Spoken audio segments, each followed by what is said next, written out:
Good afternoon, everyone. Welcome to Remaking the Economy, Race for Profit. I'm Rithika Ramamurthy, editor of Economic Justice here at Nonprofit Quarterly, coming to you from Brooklyn, New York, on land historically stewarded by the Lenape people. For this webinar, our panelists will discuss racism and economic unfreedom, from corporate profiteering to anti-democratic states, and how to fight them together. For this conversation, our expert panelists are Maximillian Alvarez, editor-in-chief at the Real News Network in Baltimore, and the host of Working People, a podcast about the lives, jobs, dreams, and struggles of the working class today. He's also the author of The Work of Living, a book of interviews with workers conducted after year one of COVID, and he hosts the Art of Class War segment on Breaking Points. We also have Saqib Bhatti and Bree Carlson, co-executive directors at Action Center on Race and the Economy, an organization working on campaigns to win racial and economic justice by taking on the corporations responsible for extracting wealth and resources from communities of color and poor people. Saqib is co-founder of ACRE, as well as Bargaining for the Common Good, and is a veteran organizer with experience in the labor movement, working on corporate campaigns with Unite Here and SEIU, as well as co-founding and steering the Bargaining for the Common Good network. Bree spent 10 years before ACRE at People's Action, first as the director of the Structural Racism Program, and then as its deputy director and director of organizing. Before we get started, I have a few notes. First, we're very excited to take your questions, and we have time for questions. We will start with a few prepared questions of our own, and then we'll get to yours. Please enter your questions into the questions box at the bottom of your screen, and I will share as many of them as I can. Second, this recording will be available online about a week after the webinar. Please also join the conversation via social media with our hashtag #RebuildTheEconomy and visit the NPQ website for past webinars in the series. One last thing before we get started, if you could please complete the brief survey after the webinar, it helps us inform our work and continues to offer you programming that you want to see. We can get started. Max, could you introduce yourself and talk a little bit about your work at The Real News, making media elevating movements that advance the cause for a just and equal world? Sure, I'd be happy to. And thank you so much, Rithika, for having us. Thank you to MPQ for organizing this important event. It's a real honor to be on this panel with everyone here whose work I'm incredibly grateful for and a big fan of. So as Rithika said, my name is Maximillian Alvarez. I'm the editor-in-chief here at the Real News Network in Baltimore. I'm sitting in our main recording space in downtown Baltimore. The Real News is a viewer-supported, nonprofit, multimedia network where, as my colleague Mansa Musa would say, we give volume to the voiceless. Right. We are a small organization, but we are an incredibly dedicated one. And we are dedicated to lifting up the voices and struggles of people on the front lines of the fight for a better world. And that fight, as we know, takes many forms. It could be happening where folks are organizing with their coworkers in their workplace to form a union and to fight collectively to improve their working conditions. And we report on that every week with myself conducting long-form one-on-one or panel interviews with working people. We've been covering from a grassroots perspective the incredible labor struggle that we've been seeing in this country and beyond over the past few years. We have an incredible video documentary series called Workers of the World, where we've published on-the-ground reports featuring workers in Palestine, passing through Israeli checkpoints at 3 a.m. in the morning on their ways to work. We've covered extensively the general strikes in France against Emmanuel Macron's proposed changes to the retirement system, the strike wave in the United Kingdom, but also here in North America, we've covered extensively the crisis on the freight railroad system. I've interviewed railroad worker after railroad worker, along with my colleague Mel Buer, as well as organizing drives from the workers involved in them at places like Starbucks, places like Home Depot, places like Amazon, but also places like Kellogg's, Frito-Lay, healthcare, education, so on and so forth. But we do much more than cover labor struggles, right? We really try to take that grassroots focus and apply it to a number of realms of crucial struggle where working people, regular people, people like you and me are understanding that they are the agents of change, that it is us who are going to be the ones to build a new world out of the shell of the old. And so we as media makers believe we have a role to play in that, in not only lifting up those voices and struggles, but putting those voices and struggles in direct contact with each other so that they themselves can learn and share notes and determine ways to better support one another and build solidarity across our respective struggles. One example is we are working to bring together environmental activists, labor activists, and anti-police brutality activists who are all involved in the necessary struggle to stop Cop City in Atlanta, for example. We also cover, the violence and victims of the police industrial complex every week on the Police Accountability Report, hosted by my esteemed colleagues Taya Graham and Stephen Janis. Rattling the Bars, our weekly show that premieres every Monday, was founded by a longtime political prisoner, an incredible organizer and activist, our dearly departed brother Eddie Conway. And that show is now hosted by Mansa Musa, who himself was locked up for 48 years in the Maryland penitentiary system. And now, as a free man, Mansa interviews people involved in the fight to end mass incarceration in this country. So that's a little taste of what we do. We produce original podcasts, video reports, text reports. Please check us out. Please support us. We also host the Chris Hedges Report every Friday. We just launched a great new show about sports and struggle with the great Dave Zirin, which premieres every Wednesday at 7 p.m. But we've got a lot more work to do. We really want to dig deep into the housing crisis, the fight against the climate crisis, and the fight against endless war and U.S. imperialism, right? So that's a little taste of what we do at the Real News Network. Very light work, Max. Thanks so much for providing everything that the mainstream media doesn't. Saqib, maybe you could introduce yourself and talk a little bit about your work at ACRE, fighting for justice by exposing corporate and political profiteering from racism. Yeah, happy to. It's great to be here. Rithika, thanks so much for to you and to NPQ organizing this great conversation, and for to everyone who is joining. So as you mentioned, I'm the co-executive director of ACRE, the Action Center on Race and the Economy, along with Bree, and my background, and also on the executive committee of the Bargain for the Common Good Network. My background in the labor movement, as you mentioned, SCIU and Unite Here for 10 years. Really, I spent much of my career working on corporate campaigns, and especially campaigns focused on challenging Wall Street. And throughout much of my career, we're working with, whether it was union locals or community organizations that were organizing predominantly in communities of color.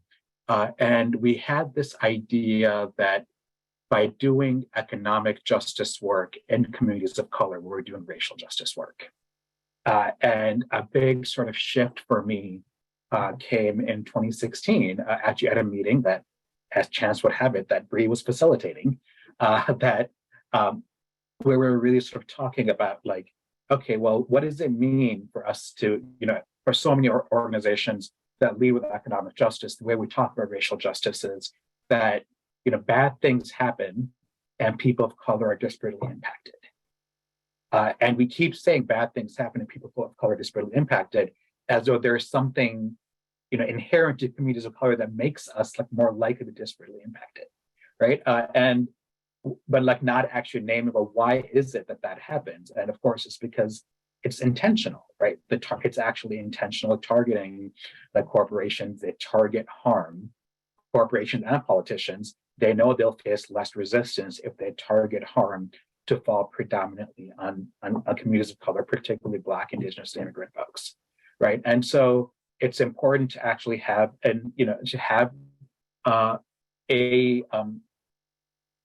to actually be explicit about that, because the truth is that if we have a race-blind analysis of the problem, that'll lead us to race-blind solutions. And the idea that a rising tide lifts all boats isn't actually true, especially not in this country, where we've seen time and again that some boats have holes in them that have been punctured in there through racist white supremacist structures. And so that really was sort of the starting point of ACRE. And that meeting where we sort of had, and that piece of analysis ended up being the main thing that led us to start starting ACRE and thinking about, okay, what does it mean to actually build out campaigns and to work to support the work that local community organizations, local unions are doing around the country, to support that work and really support them in sharpening their analysis of racialized capitalism, of why is it that that the harm falls on communities of color and who is driving that, right? So really naming the corporate actors, particularly on Wall Street and in Silicon Valley, that wield a whole bunch of economic and political power in our communities, and naming the ways in which they're driving racialized harm and profiting from racialized harm, even though they might be, posting Happy Juneteenth, on their social media next week. Like, what are the ways in which they're actually profiting from actually, oppressing communities of color? And so that's the work that we do. Thanks so much, Saqib. Bree, could you introduce yourself and talk a little bit about your work at ACRE, empowering communities of color in the struggle for democracy, and anything else you want to talk about? Absolutely. And I'll try not to be too repetitive of what Saqib said, but so I also come out of organizing, but I was mostly organizing on the community organizing side. So while I worked briefly with labor, the bulk of my work has been working with communities of color directly impacted by, any number of issues in our economically and racially unjust society. And I'm actually really excited to be at ACRE because I think that I came up in the 90s in sort of a world of organizing where economic and racial justice were thought of as two separate threads. So to Saqib's point, as long as if you have people of color and you do an economic justice fight, that just makes racial justice happen. And the racial justice work that was sort of born in opposition to that would exclude economic factors to a certain degree and really focus people on the way in which people of color were being directly targeted without actually talking about the why. So being at an organization where we understand that there is no economic injustice that's possible in the United States absent racism. And racism, the way that we've created it, wouldn't be possible in the United States without capitalism that is designed to be the most egregious, sort of extreme wealth extracting tool that it is here. So all of our campaigns make an effort to do a few things. One is to really help focus the attention on the corporations and people who profit from this arrangement. We're sort of trained to think of racism as the bad things that happen to people of color and not to ask hard questions about why. But in reality, in this country, race is a strategic force that's used by capitalism to allow for incredible, profound, obvious disparities to exist across the population, and everybody to be able to think that that is just a natural outcome of people of color being just a little less hungry, a little less motivated, a little less talented, a little less whatever. And it's deeply embedded in each and every system. So we at ACRE don't believe that you can actually win the kind of change that's necessary for communities without being explicit about the role that race plays in allowing it to happen, which is both the extraction of wealth by the corporate few and the elite, but it's also the way that all of the rest of us support it because it's an arrangement that we're so accustomed to, we've never seen anything else. Thank you so much, everyone, for those introductions. So I want to just jump right in and open by asking, what does it mean to say that racism is profitable? The title of this webinar borrows from Keeanga-Yamahtta Taylor's 2019 book, Race for Profit: How Banks and the Real Estate Industry Undermined Black Homeownership.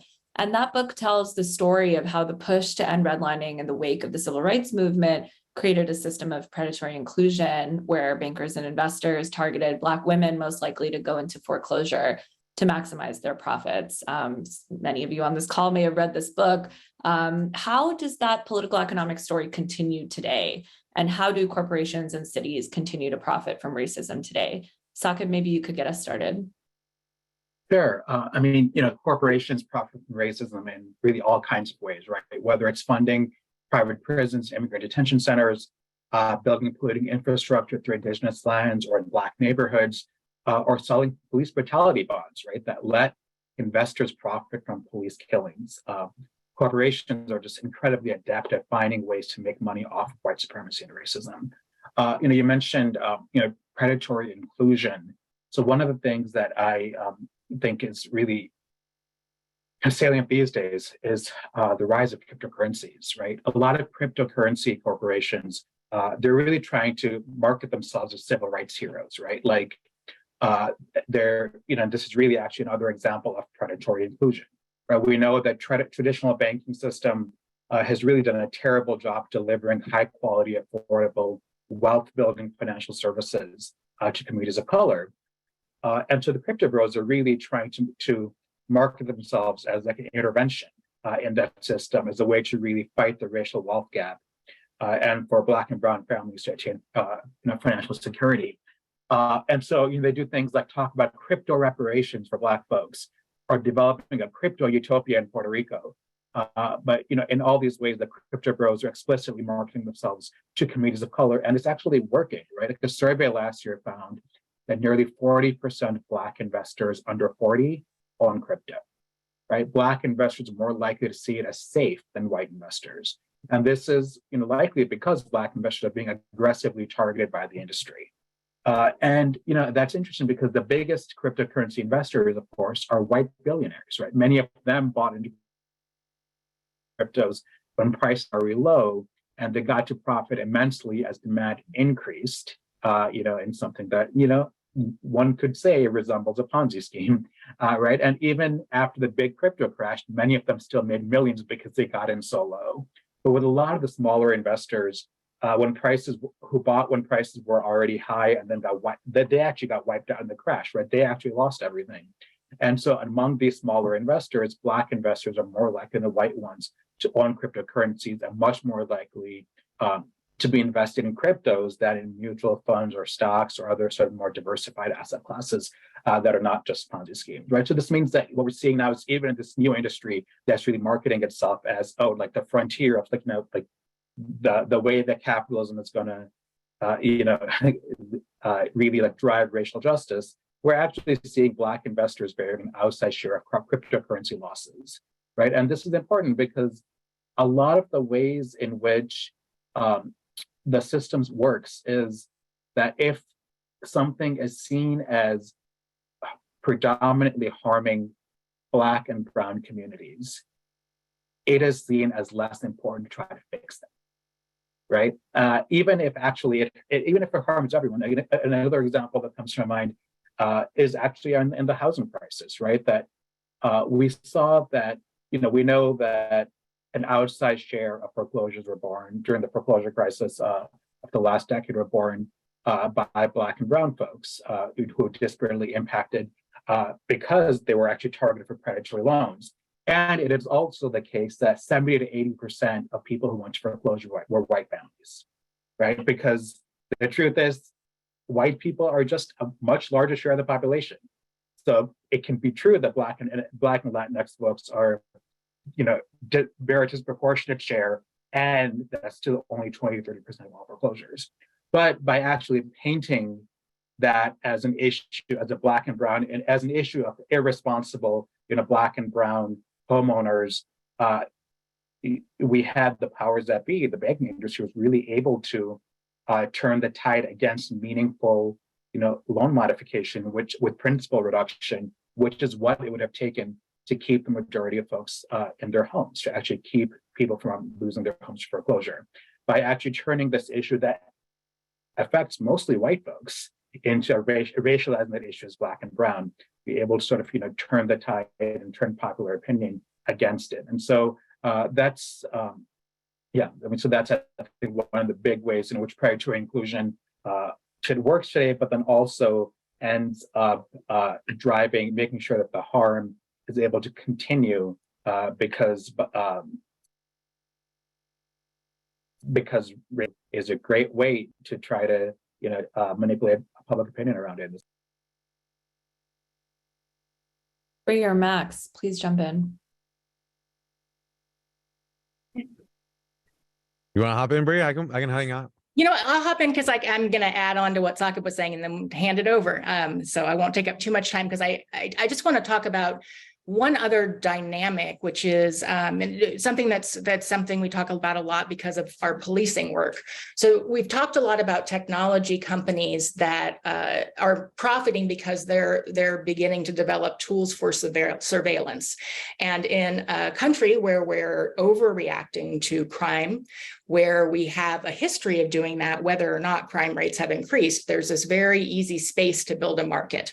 So we specifically have a campaign with dealing with a company called ShotSpotter that's been really effective in forcing the company to react. But the larger question is, it's not just ShotSpotter.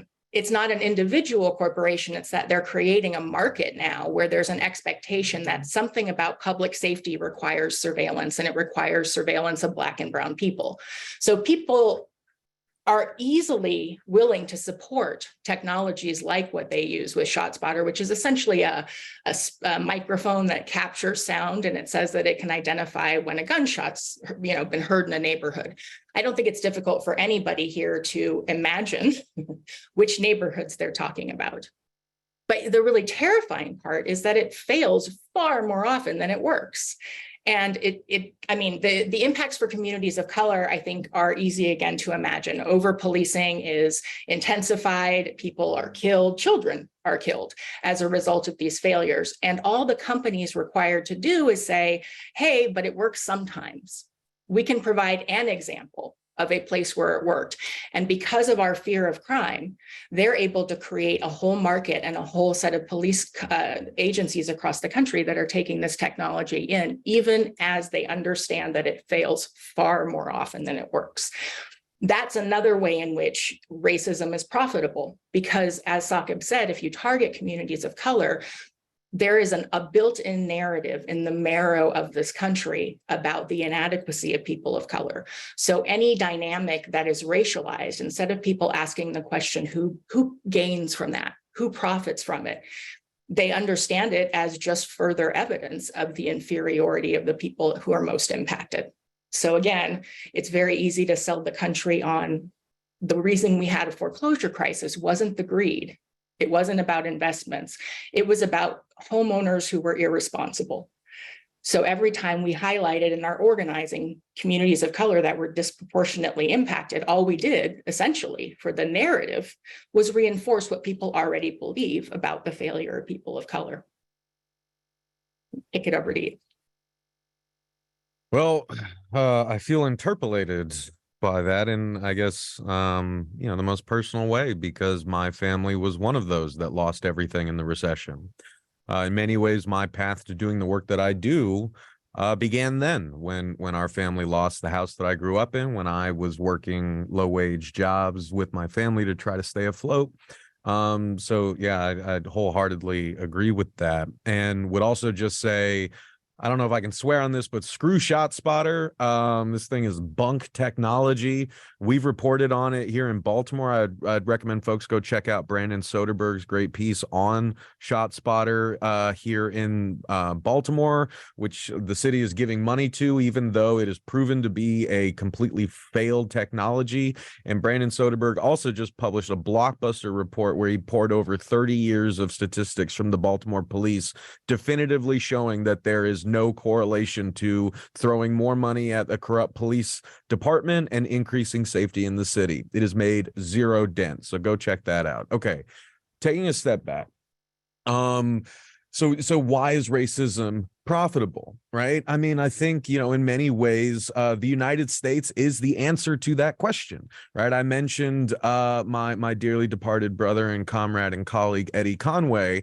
Eddie was very adamant that in the grand history of the United States, slavery was the bedrock of modern capitalism. And what he means by that, and what I think we all, would agree with here, right, is that, I mean, and this is baked into kind of the concept of racial capitalism itself, right, that capitalism was not some great historic break with feudalism. It was just an evolution in which the lower classes, the hyper exploited underclasses that were always needed to supplement the riches of the people at the top, they just got sort of recategorized and resubjugated in newer and more efficient means of exploitation that is written into the very story of this country. The United States, with all of its wealth and largesse, was founded on the mass enslavement of Black people and the mass genocide and dispossession of indigenous peoples who were already here, right? And so the wealth of the United States is predicated upon that murder and thievery, right? The world historical thievery. And then we construct systems, that maintain the hierarchies that emerge within that kind of historical synthesis. A great example of that, which I'll sort of connect to contemporary circumstances, is that after the Civil War, after Black slaves were at least nominally freed, you had the swift implementation in the South of the Black codes in 1865 and 1867. These were legal mechanisms to discipline freed slaves back into slave-like subservience, because they criminalized things like vagrancy. So slaves who on paper, or freed slaves on paper, were not in effect able to refuse work for subpar wages in the South, because it was criminalized to not be working or to reject, the terms that were being offered by Southern employers. So this is just the system, again, learning to adapt and using exceedingly and openly racist premises that we've covered here to, use things like law to subjugate poor and working class people to be the proverbial grist for the mill. Now, fast forward to the ways that this, has continued to evolve and become ever more functionally necessary to the profit-seeking prerogatives of our capitalist system. Look at what's going on in Florida right now. Everyone's talking about Ron DeSantis's new anti-immigration law, which will go into effect on July 1st. I would point people to the incredible scholarly work of Shirley Leung, who has looked extensively at the sort of anti-immigration laws, particularly the Immigration Reform and Control Act of 1986 and the anti-vagrancy laws in the wake of the Civil War, showing how they both, adopt an underlying racist logic that is meant to serve the needs of racial capital, right? And you see that in what's happening in Florida right now. We're hearing, these devastating reports of undocumented migrants, 40% of whom constitute the labor force in the agricultural sector. I think around 30% of whom constitute the labor force in the construction sector, right? So, if this law, which is essentially just the Immigration Control and Reform Act on steroids, right, which would reinscribe the very same problem with IRCA in 1986, which is that it delegates state enforcement power of immigration law to employers who can then use it selectively when it serves their needs, right? So what the bill in Florida is going to do is it's just going to stipulate that employers who have 25 employees or more have to use the E-Verify system. And so what you're going to see is what you always see in systems like these, where capitalists adapt. So you're going to see a lot more subcontracting, where jobs are being done with workforces of 24 or 20 or 24, 23 people that are subcontracted out, so they don't have to abide by this new law. But you're also going to see what you've seen for the past 30 years, which is employers selectively using these enforcement powers that they have been granted by the state state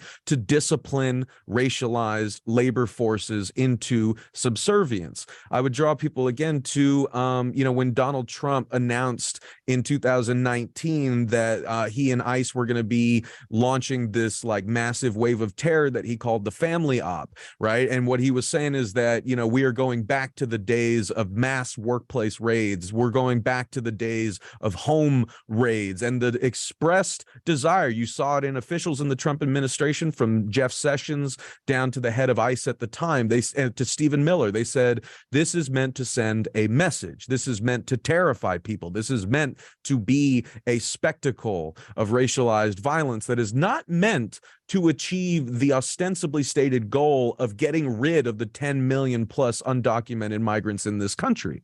We know from statistical analysis that that is not going to happen. Even when we increase in certain states immigration laws, like what Ron DeSantis is doing, the stats, the history all tell us one thing. It does not. It does lead to some people selectively self-deporting out of fear, but that's a minor, percentage of the people who are going to stay, and they're going to accept worse working conditions, worse pay. They're going to recede further into the cracks of society. They're going to be that much less willing to speak up against mistreatment. So just like the anti-vagrancy laws that followed the civil rights, just like the construction and explosion of the new Jim Crow in the forms of the prison industrial complex, or even the gig economy. I didn't get to that, but I'll shut up in a second. We can maybe get to it later. But I remember interviewing a rideshare driver, Ahmad Moss, in July of 2021, when Rideshare Drivers United launched a one-day strike against the then pending Prop 22, which passed. Ahmad Moss, a black rideshare driver, told me in no uncertain terms, the gig economy is an extension of Jim Crow, right? It is not an accident that black workers and Hispanic workers are more than twice as likely to work in the gig economy than white workers, right? I mean, and because of things like Prop 22, because of the incentives of racialized capital and the influence that it has in this system, you saw a perfect example in California where these gig companies amassed a war chest of over $200 million, making the disinformation to pass Prop 22, creating a legal third category of worker who could legally make less than minimum wage. It was the most expensive ballot measure in the state's history, right? And so these are just more ways that, again, the system has learned to adapt to create and perpetuate and then reinscribe with legal backing, right, these subcategories of hyper exploitable workers who, for very, clear historical reasons, overwhelmingly tend to be racialized. And I guess the last thing that I would say on that front, kind of going back to Eddie Conway's point about U.S. society and modern capitalism being founded on slave labor, this is also the logic of imperialism. It is also not an accident, right, that the white empires of the Brits and across Europe, and then even the United States in the modern era, expanded that regime of genocide, dispossession, stealing, and hoarding wealth and resources from racialized countries and peoples around the world, in Latin America, in Haiti, in India, everywhere, right? So, and now basically that system always has to gobble up more and more people, more and more resources. And that system isn't just expanding outwards into the reaches of the globe, but it always extends inwards as well to colonize and subjugate and oppress the most marginalized and racialized among us.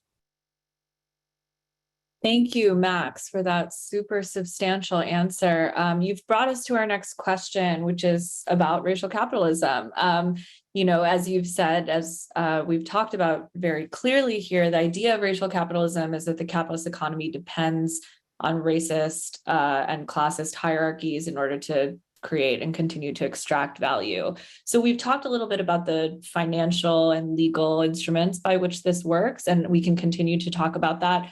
But I also sort of want to visit the ideological underpinnings of this too. How do things like the myth of the free market and the demand for capitalist efficiency, against laziness and individual bootstrapping, how do these things also play into the kind of technocratic and financial systems that have already been built on a legacy of slavery? And we can revisit some of the more technical things, but I'd also like to talk about the ideological ones. So Bree, maybe you could start us off, and Max and Saqib, feel free to jump back in.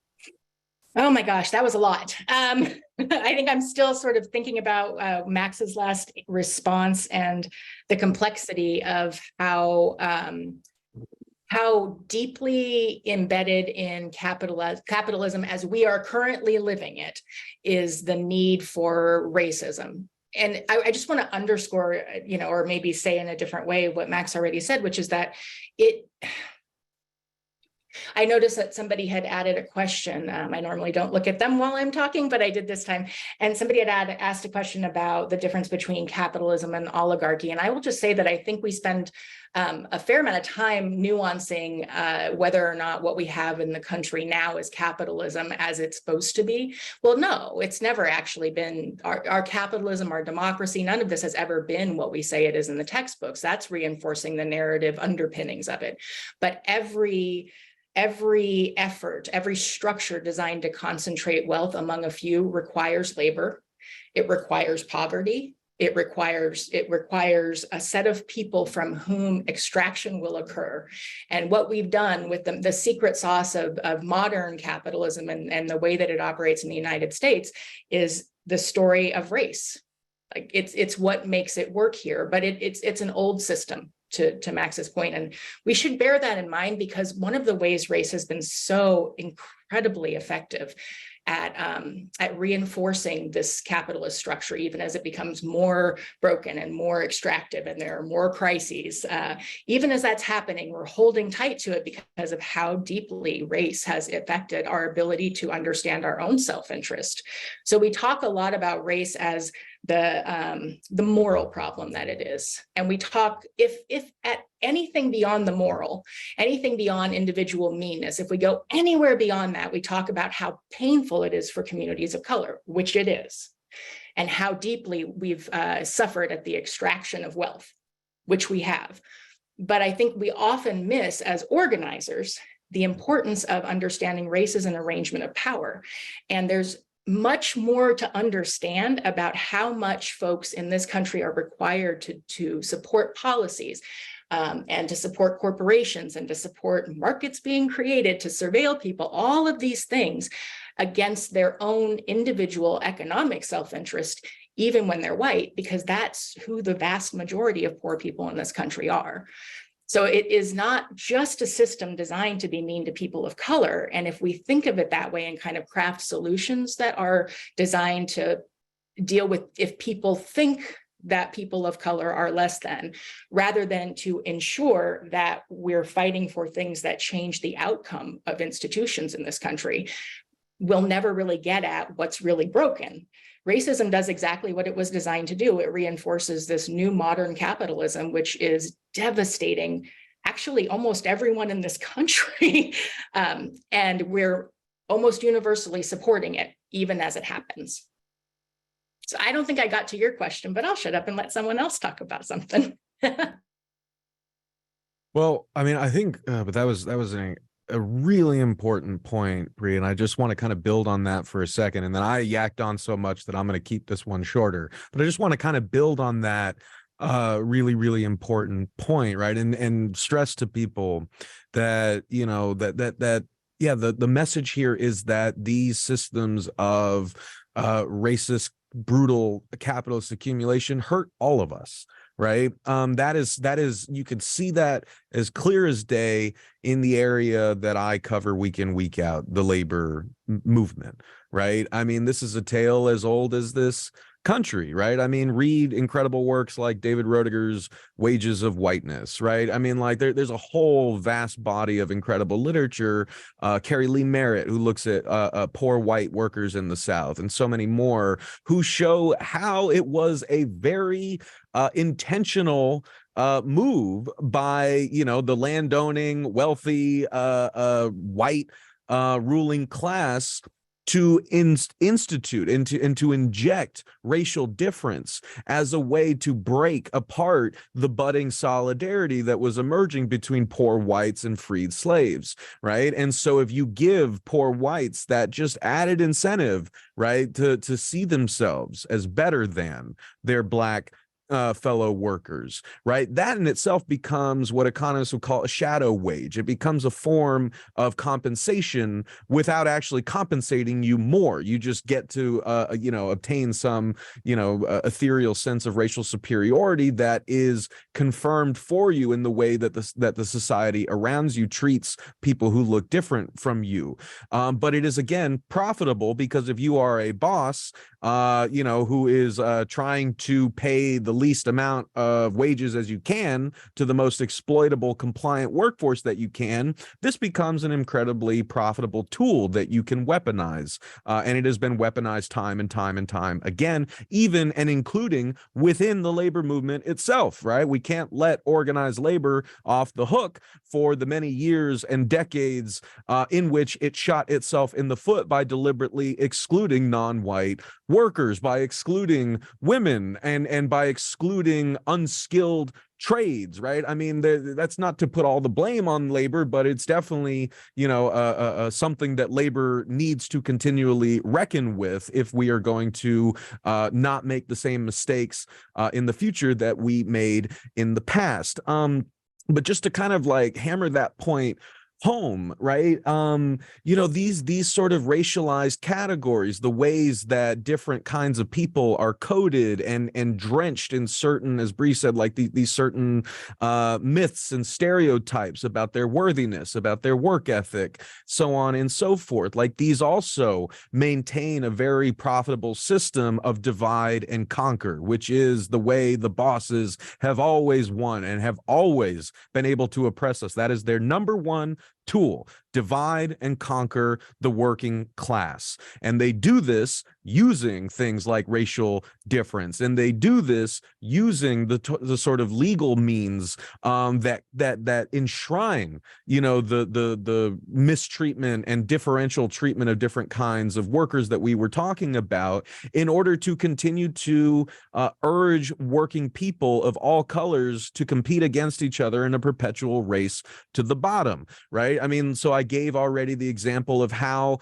the racist, draconian immigration regime that we have in this country, from George Bush's Jr.'s, you know, devastating workplace raid in 2008 in Pottsville, Iowa, to Barack Obama, the deporter in chief, you know, still holding the title for most deportations because the bureaucratic means of silent deportation were far more effective than these like workplace raids, to now like things like Ron DeSantis sort of invoking that same sort of spectacular regime of terror that Trump et al. And Bush really employed. Again, when you look at all these things taken together, when you look at the net result, what it means is not that we are going to somehow magically get rid of all the 10+ million undocumented migrants who live and work in this country. What we are going to do is create, again, this sort of regime of terror that further silences those workers, further pushes them into compliancy and subservience, because if and when we see this all the time, if and when they speak up about having their wages stolen, about harassment, about mistreatment, even about slave-like treatment, that is when the employers decide to use those I-9 sort of checks, those E-Verify checks. They use them in order to send a message to workers who get uppity that you are going to be out of here, you know, if you don't just accept the lowest possible standard that I am offering here. And this is a message to all of you around that you better keep your mouth shut if you want to keep getting a paycheck, right? So why do I bring that up here? because we know again that the even the most draconian immigration enforcement measures are not going to mean that these undocumented workers somehow leave and all those jobs are going to be taken by, you know, good homegrown American citizens. No, it's just going to create a deeper race to the bottom where those undocumented migrants can continue to be used as ploys to undercut the wages of everybody, right? Because you can always, you know, like you can, if you have the ability to employ hyper exploitable, cheap, undocumented labor, employers will, and they will use that to bargain down wages, you know, across sectors, across industries. And this is, you know, also then used to foment, you know, racist sentiments within labor. People then start to identify the undocumented migrants, the brown, the black, racialized migrants as somehow the problem. They are the ones undercutting our wages. No, it's your boss that's undercutting your wages and exploiting all of you. But again, when you create that sort of tension, you create a system where workers are defeating themselves. They're fighting against themselves. They're not fighting against the bosses. The system of mass incarceration is another outgrowth of this. I did a great interview with Mansa Musa, my colleague, on May Day, where we talked about how the you know, institution of the 13th Amendment, the continuance of slavery as in the United States to this very day, as long as it is meted out as a punishment for a crime, the creation of a basically free slave labor force across an ever expanding prison industrial complex, that also undercuts wages. That also means that prison labor gets first dib on government contracts for a lot of you know, jobs that could go to union workers, but because of the system, you get like sort of a shortcut there. And then the only other thing I would say there is that obviously, well, maybe not obviously, but it bears repeating, even just the threat of something like the prison industrial complex, the threat of losing your freedom, losing, you know, your life to this, you know, just horrifying prison apparatus that we've constructed in this company, because you live in a society that criminalizes poverty, where we see in New York and across the country, if you are out on the street, if you are unable to survive in a system that makes it increasingly harder to survive on the wages that poor and working people make in this country, where housing prices are skyrocketing, where the social safety net has been gutted over decades, you basically have a downward spiral to prison. And so that also becomes a stick with which the entire working class can consistently be beaten in order to accept lower wages, worse working conditions, because they know that the alternative to accepting those poor wages and working conditions and at least keeping a roof over their head is a cold, unfeeling society that will shuttle you into prison, where you can be a slave worker, making, you know, sense, you know, for your labor. So this is all part of the system of racialized capitalism and subjugation of the working class. Thanks, Max. Saqib, did you want to respond before we move to the next question? I mean, yeah, the one thing I'll add to this is that I think for me, like nothing that the term that like perfectly captures like racist and class hierarchies and how they're like enforced by the current system is the term white working class white, right? It's, if we think about it, like we only ever talk like for the most part, we hear working class white. We don't really hear working class black, working class Latinx, working class, you know, indigenous. We actually like, no, because white people who are poor are working class whites, and you know, black and brown people who are poor are black and brown because they're lazy, right? And or because they want to mooch off the system and so forth. I think like that is really part of how we are willing by sort of pathologizing, you know, that like black and brown folks, which are really ultimately, of course, just dependent. It sort of speaks to the racial hierarchy there that exists, you know, even within the layer and top of the classes, right? And like I think, and what's also interesting about this is when we sort of talk about the, you know, the economy as like, or one of the things I think free market ideology sort of points us towards, thinking about the economy as like a natural thing, right? It's a natural thing that when it functions well, things, you know, if the economy is doing well, people are doing well. Working class white people, they're working, so them being poor, like, well, they're actually deserving. But what's not, like, the reason why black and brown folks are not deserving is because they're actually not working. They're pathologized, they're actually resisting the system. And so that's why they deserve to be poor. And of course, the thing is, I think this sort of points to the, referring back to that same question in the Q&A, which sort of talks about, like, are we capitalist or are we in an oligarchy? And it's like, well, I mean, I agree with what Bree said, that, like, for me, like, I think the answer to that is we are an oligarchy, and I reject the premise of the question, because the question actually presumes that capitalism is supposed to function in some different way, right? And the truth is that the reason why we're able to remain an oligarchy is because we're able to, like, the race class hierarchy is actually what makes it possible to sustain the system, and what makes it possible for those at the very top to keep growing their power and wealth at the expense of the rest of us. And yeah, like, I think that's sort of a key piece there. There was a study by the University of California at Berkeley several years ago that showed that if you actually, that white folks, conservative white folks actually they actually generally are supportive of raising taxes, or taxing themselves to increase, to increase social services and to strengthen the social safety net. But when you sort of remind them that in some number of years, brown folk with the majority, the support plummets. When you sort of talk about, when you talk about alongside of that, if you talk about race and basically shift folks to thinking about race, support amongst white folks plummets for these same programs. And so that's why they're really those, like the oligarchs, which again in our society, it's sort of billionaires, mega corporations, increasingly it's the titans of Wall Street and Silicon Valley. Like, they have a vested interest in making sure that race stays front and center in our minds, and really, speaking very deliberately about working class whites versus, the welfare queens, right? And so making that dichotomy to make it clear that they're not, to really try to prevent, working class folks from sort of having ideas of maybe the system doesn't need to be this way, right? And so I think that's sort of, the key thing.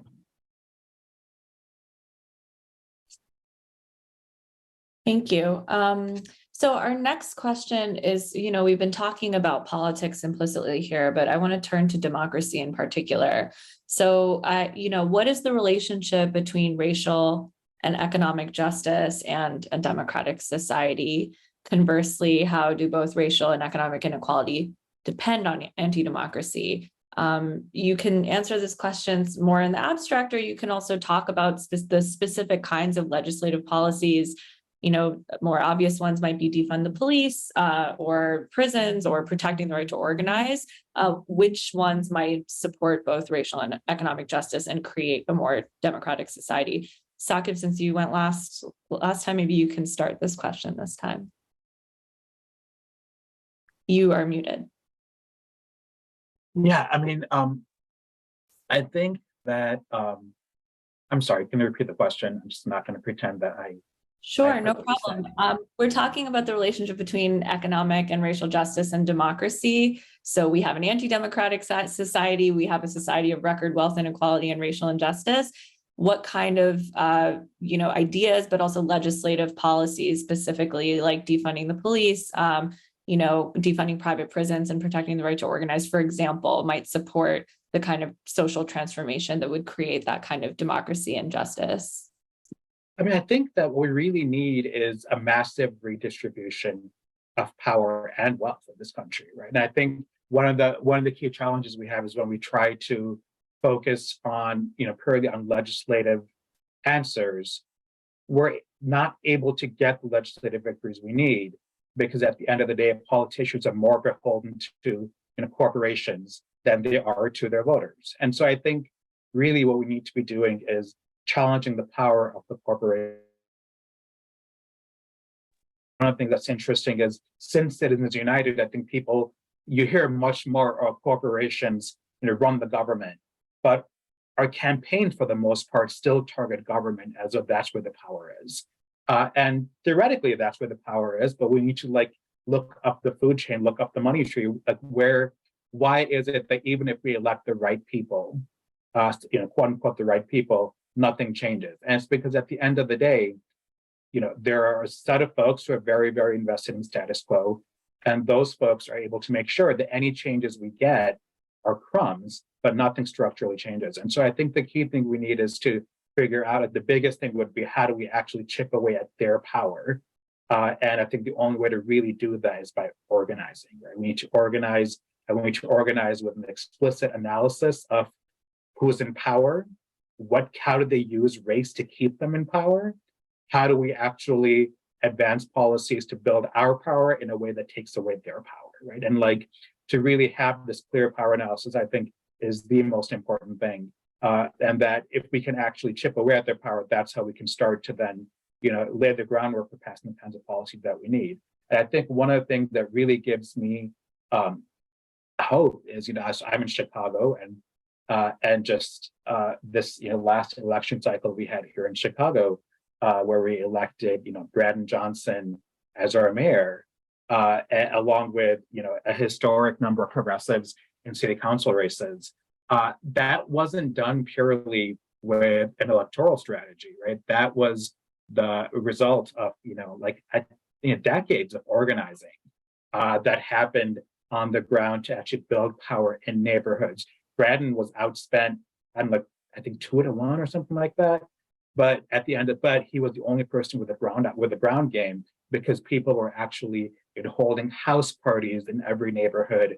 They were actually hitting the doors in all 50 wards of the city, and doing so in a way that was very much driven from the grassroots, because it built off of actual campaigns that had been happening to try to change the power structure in the city. And I think that's the kind of stuff that we need to see more of.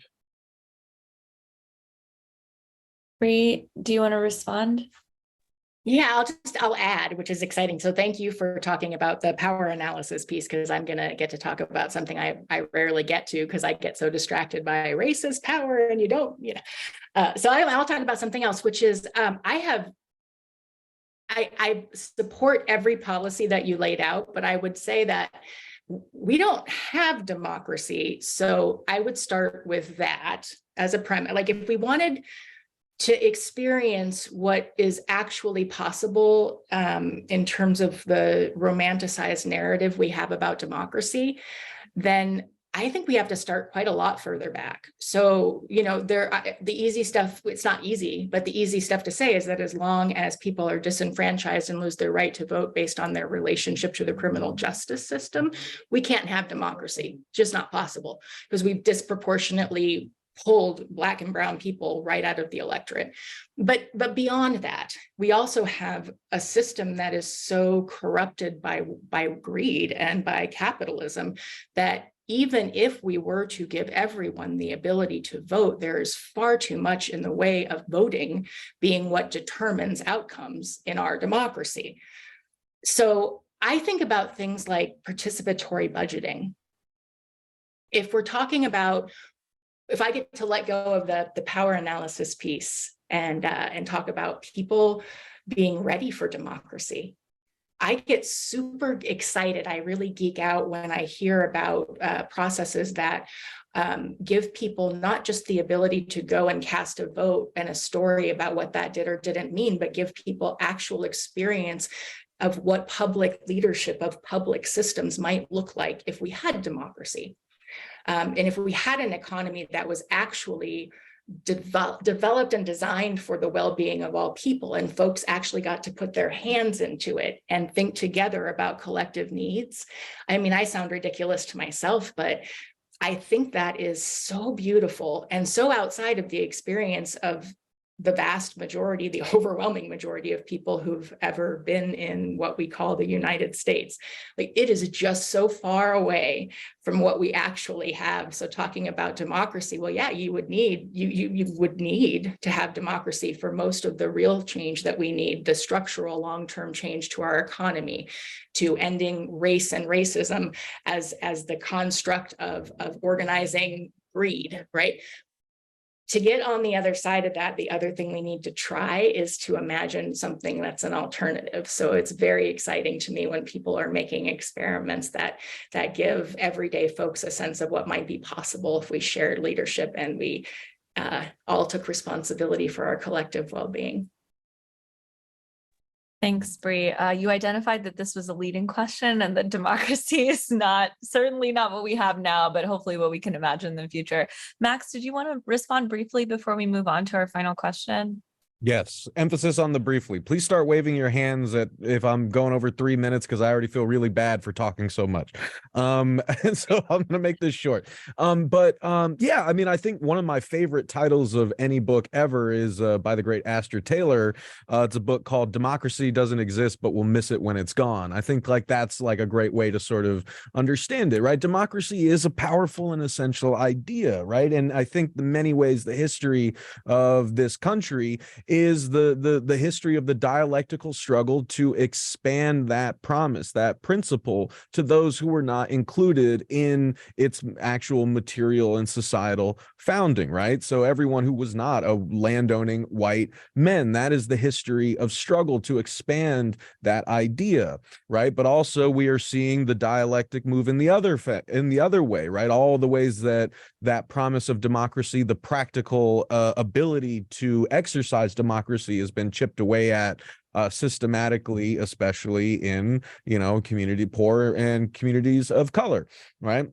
So I think there's starting with that, the understanding that yeah, like our task as always, right, is to make I'm forgetting who had this great quote, but to make America as good as its promise, right? To actually fulfill on the practical reality of democracy that so many of us do not enjoy. And one of the key areas I think that in which we need to drill down and commit to the promise and practice of democracy, one of the great absences of the American democratic project is the concept of democracy existing in the workplace, where we spend the vast majority of our waking lives. Yet it is this sort of democratic nether zone where most of us don't have any sort of rights to speak of, even if maybe we do on paper. If we can get fired like that in a state that doesn't require just cause, what good is that right?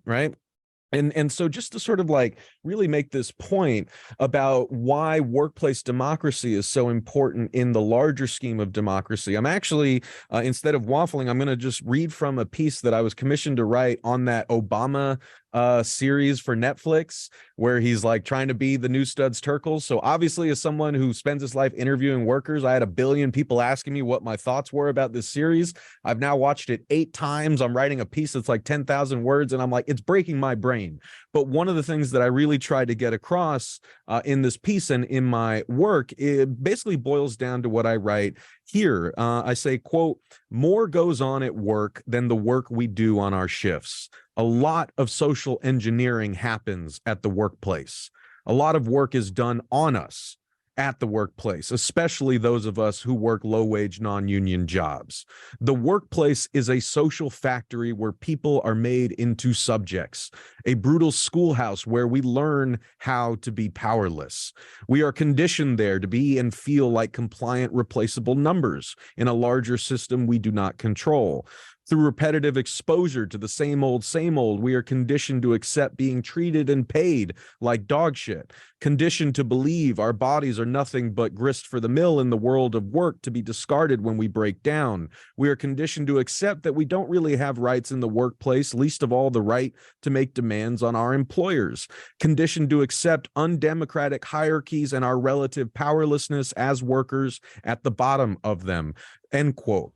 So what I'm saying here is that in a society where the vast majority of us have to spend the vast majority of our lives working low-wage, crappy jobs where we don't really have any rights, that is part of the social conditioning to make us good capitalist subjects. It inevitably has an impact on how we understand ourselves as agents of democracy, because if you don't have it in the workplace, if the workplace is an autocracy, it is an undemocratic hierarchy over which you have no say, and that is where you spend the majority of your time. That is the majority of the interactions that you have with upper socioeconomic classes. That's inevitably going to trickle into your sense of self and the way that you relate to other hierarchical systems like government or private companies that you consume products of. How much democratic say do you have over the leadership of corporations like Norfolk Southern Southern that have poisoned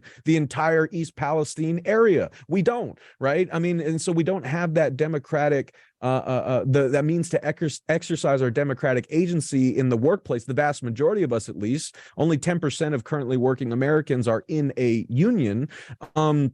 Across the private and public sector. So most people don't have that. And then most people, again, were conditioned day in, day out to sort of feel powerless and to accept our powerlessness. And so in many ways, like what democracy is supposed to look like is so alien to so many of us, which is why it's so important that we support the labor movement, that we really do our best to build solidarity with workers across sectors, young workers, queer workers, Black workers, undocumented workers, workers in the healthcare industry, workers in logistics, and all over the place. The more that we can foment that grassroots struggle, the more that we can help be the wind at the backs of our fellow workers who are learning to stand up perhaps for the first time and say, I am worth more than this, and I have rights in the workplace, and we together collectively can work to change our circumstances by exercising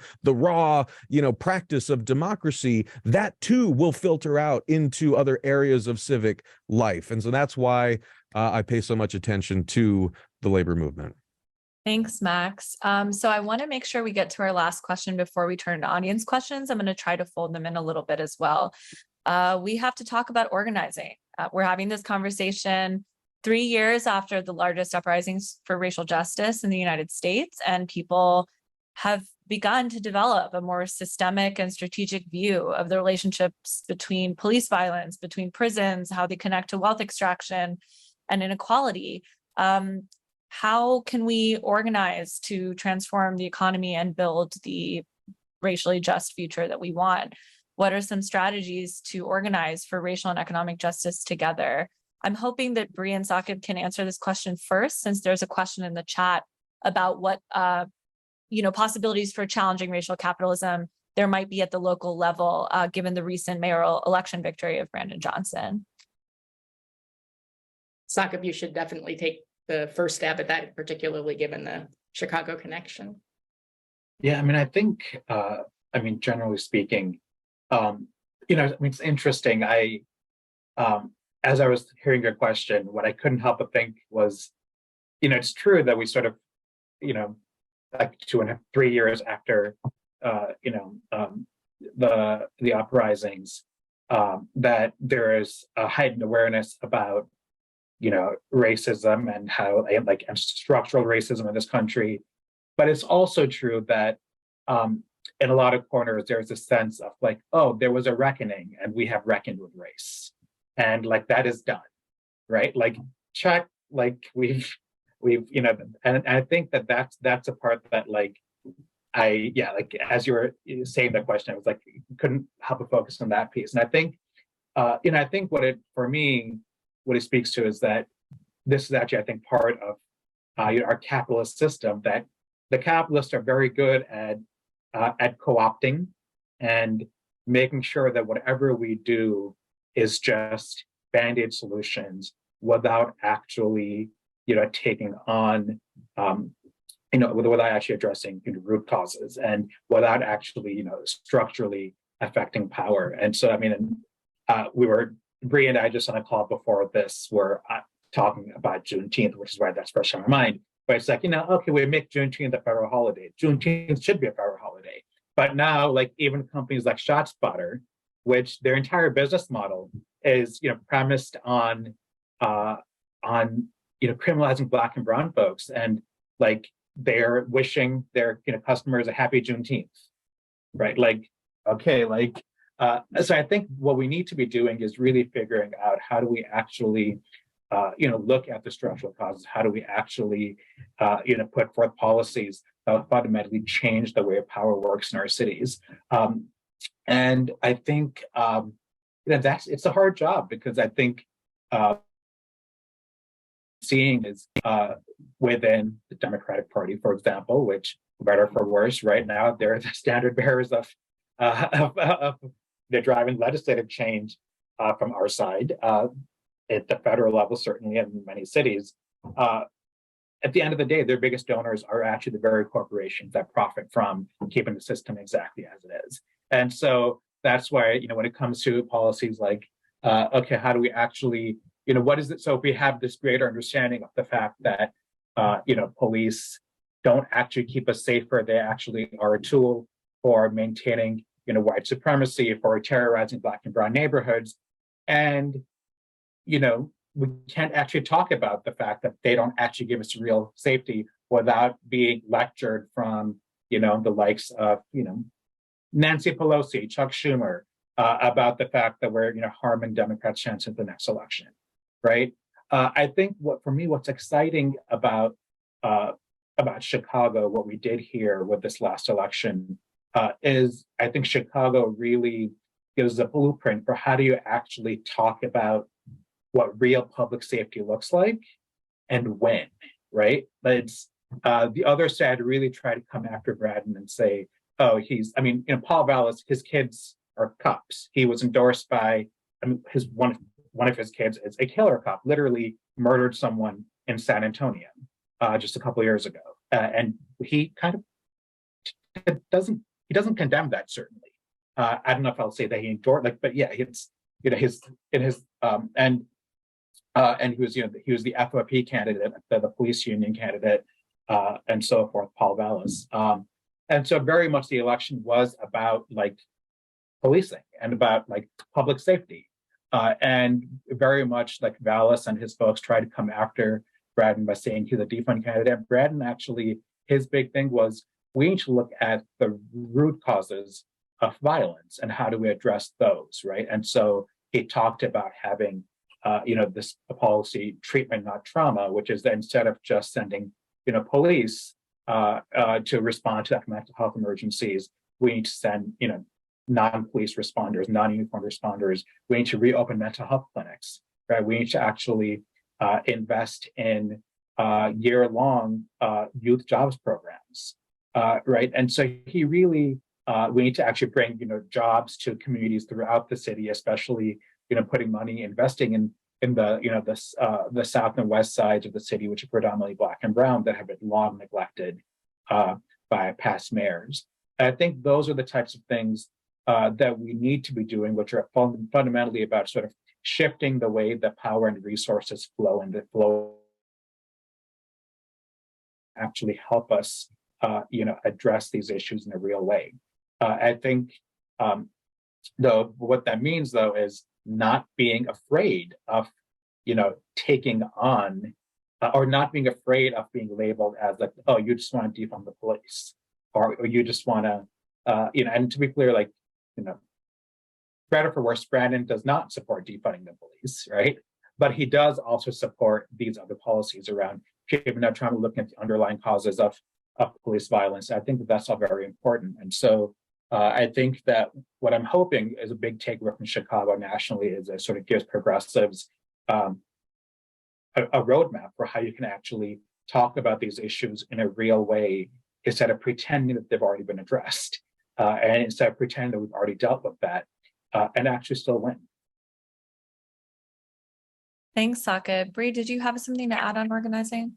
Yeah, but that was just a lot too. So a couple of things to add. I guess I want to just underscore that organizing is the only path that we can take to make these changes. I think sometimes we get confused about shorter or more expedient ways of making policy change, or quick practice changes that we know will have a huge impact on solving problems. And so we go for them. And I mentioned organizing is the only way because I think if nothing else surfaced from this conversation so far, I think we have some shared understanding that the meaning that people make about things, the narrative, the story, the worldview that is behind so much of the economically and racially awful policies that can get passed in this country. It's the way that people understand the story, and there's no getting around the hard work of what it takes to give people an imagination of or help people's imagination imagine something other than the status quo.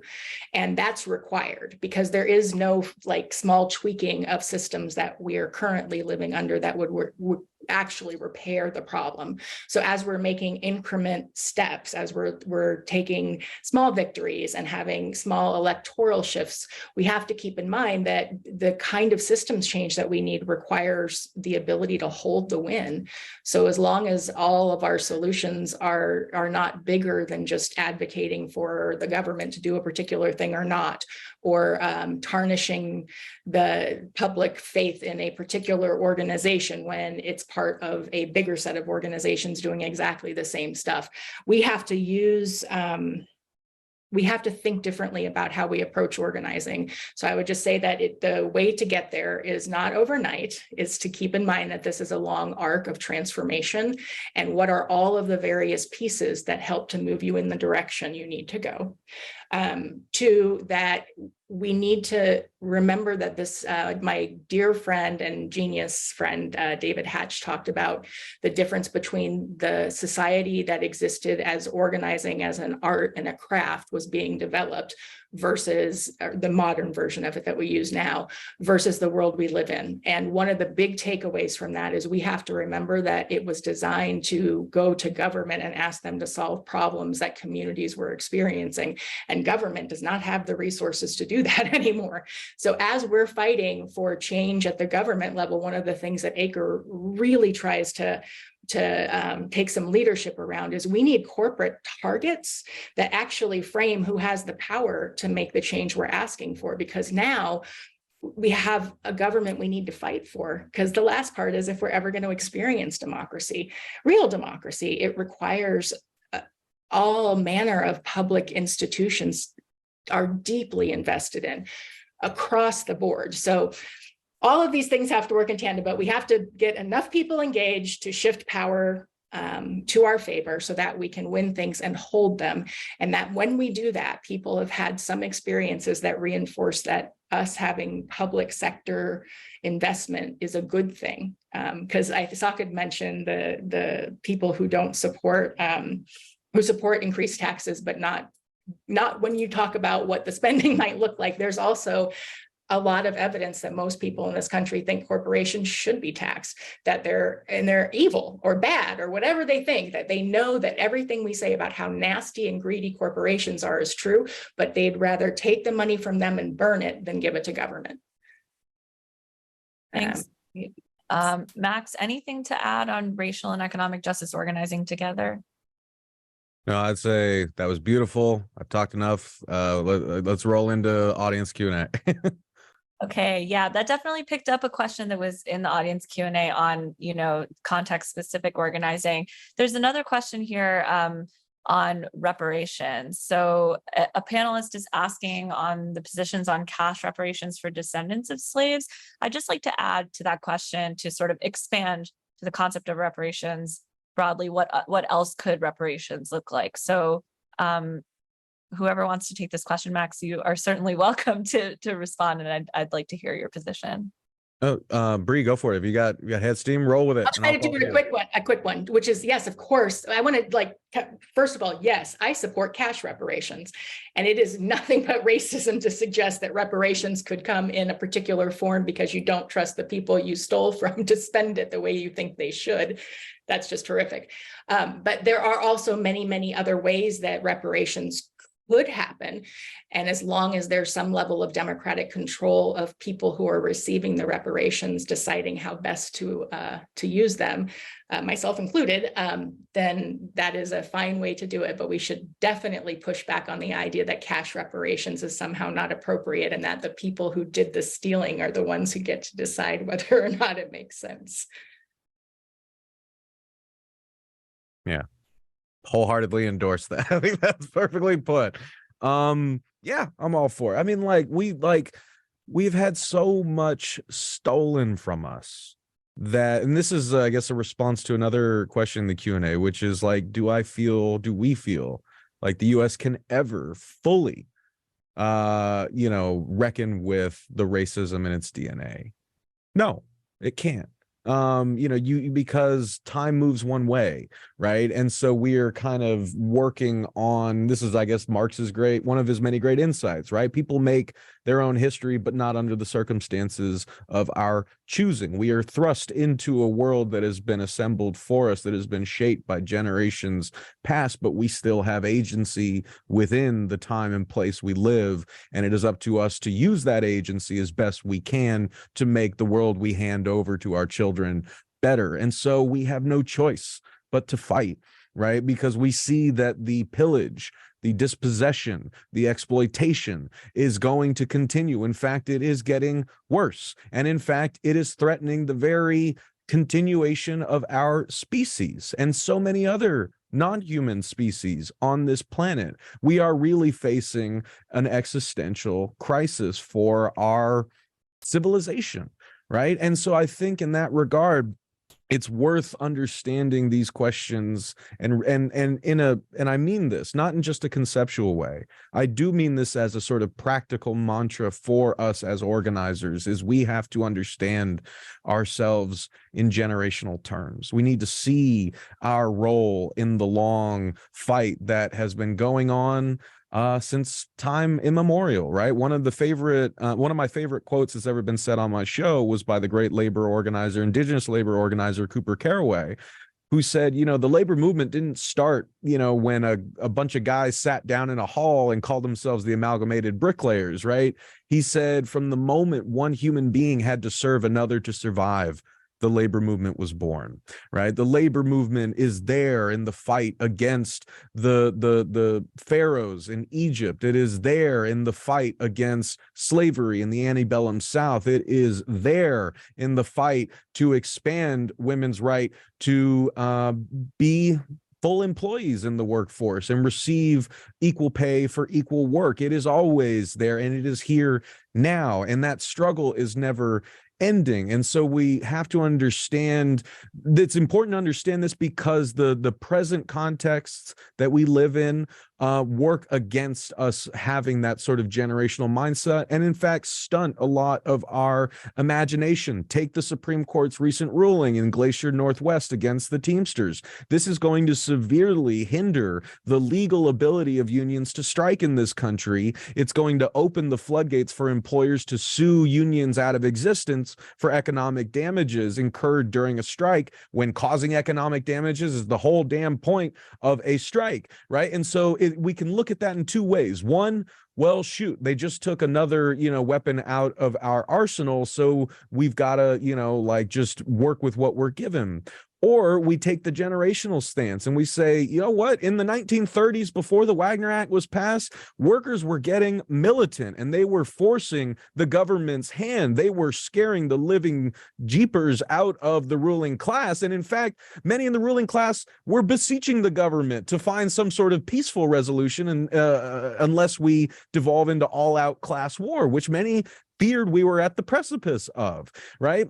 And so that's kind of like with the broth from which the New Deal itself emerged. But the point being is that we cannot undo these systems of oppression by playing by the rules that same system sets for us, right? We need to understand in generational terms that many of the biggest gains that working people have made fighting just as imposing and daunting, or even more imposing and daunting circumstances, like the divine right of kings, like the slave trade, the Atlantic slave trade, so on and so forth. If we can overcome that, we can overcome anything. That I do believe. Now, whether or not we can repair all the damage that those systems have done, and the unequal, uneven societies that they have, that we have inherited from them, I don't think that we'll ever necessarily reach a point of equilibrium, of stasis, of full equality, but we can move towards the horizon of it. And we have to move towards that horizon, because amazing things can happen even if you don't achieve that ultimate goal. And we can't be so I guess the last thing I would say is that I would stress to people that we can't be so sure that we know how things are going to shake out.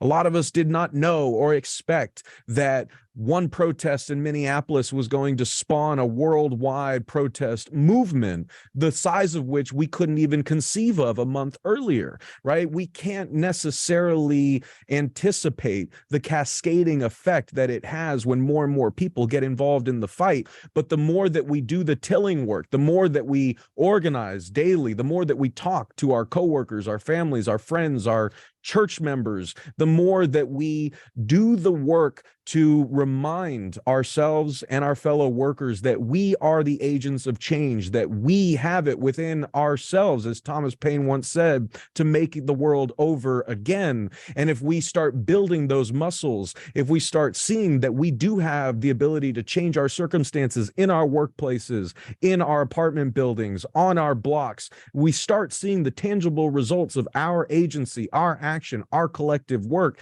then that is only going to fuel more energy, that is going to bring more people into the fight, that is going to make us that much more confident as we continue to move towards that horizon that is not inevitable. Thanks, Max. I mean, I think that the responses here have really actually mapped the spectrum of approaches to reparations in particular, which is what the question about that Olufemi Taiwo talks about in his book, Reconsidering Reparations, which on the one hand needs to take stock of historical harms and, redistribute wealth and provide resources to rectify those harms. On the second part, gives people the actual resources to sort of be able to be economically not degraded the way they are today. And third, does the things, the speculative and visionary things that we're talking about here, which is struggling for more participatory, equitable, democratic structures, the way that Bree is mentioning, which we might not even be able to conceive of yet, but have to struggle for in the present, right? And the first step, of course, which is where we began this webinar, is sort of taking down the corporations, politicians, and people that have begun to amass and concentrate that wealth and power in the first place. So I just wanted to bring us back full circle here, to sort of reframe the question. There is one last question that I'd like to visit in the chat, which is sort of practical and is asking, what are some of the most concrete ways today that the racial wealth gap can be closed? And whose responsibility is that to lead? Saqib, maybe you could chime in here. Yeah, I mean, I don't want to sound like a broken record here, but redistribution, I think, is the key thing. We need to, it's not just enough to yes, we need to raise the minimum wage. Yes, we need to raise the floor, but you will not close the wealth gap unless you're actually taking from those that have and giving to those who don't. And I think for me, this, this also sort of gets at this question of reparations. Yes, we need reparations from the government, but we also need reparations from the corporations that have profited from racialized harm and extracted profits, right? And so I think that just is a big piece. And we know that one of the most effective ways to actually redistribute wealth is through taxation, progressive taxation. And so I think that's what we really need to be looking at, is how do we actually just tax the hell out of out of folks who have the most, in order to have deep investments in the communities that don't have both cash investments and investments in infrastructure, public services, in just really lifting up the communities that have been starved of resources, so that a handful of old white guys can get wealthier. Bree and Max, your Saqib said one word, redistribution. So if you could have one word, I'm just kidding, but feel free to respond before we close out here. Well, I'll throw taxes just to make sure. The two things I would say: one, we need all of it, right? I would just ask people to not be so sure that we know the exact right path to achieving, equality and justice, especially when we are living in a society where so many people feel thoroughly disempowered. They are treated as idle spectators and consumers by our corporate media and our politicians and our bosses, so on and so forth, or just pliable numbers, disposable, discardable numbers in a larger system. So anywhere there are people who are are fighting back and realizing that they are the agents of change. We need to support that, right? Again, the cascading effect is important. So I would say that. And second, I would just put in a plug. Unionize your workplace. It's not going to solve everything, but as I've aforementioned, it will give you a necessary sense of power that you have it within yourself and your coworkers have it within yourselves to change your circumstances. Also, union contracts drastically improve the earning power of Black people, people of color, and other marginalized groups when compared to non-union workers from those same categories. So that is an essential piece to this pie. Thank you. Very well said, everyone. And I just want to thank our panelists and give them my applause is real, but please give them some virtual applause for a wonderful conversation. That's all we have time for today, unfortunately. As I said, this webinar will be the recording will be available online sometime early next week. I want to thank our amazing participants for an excellent conversation. And of course, you, the audience, for joining this episode of Remaking the Economy. Please complete the survey, which will be available in the chat, and have a wonderful rest of your afternoon, everyone. Take care.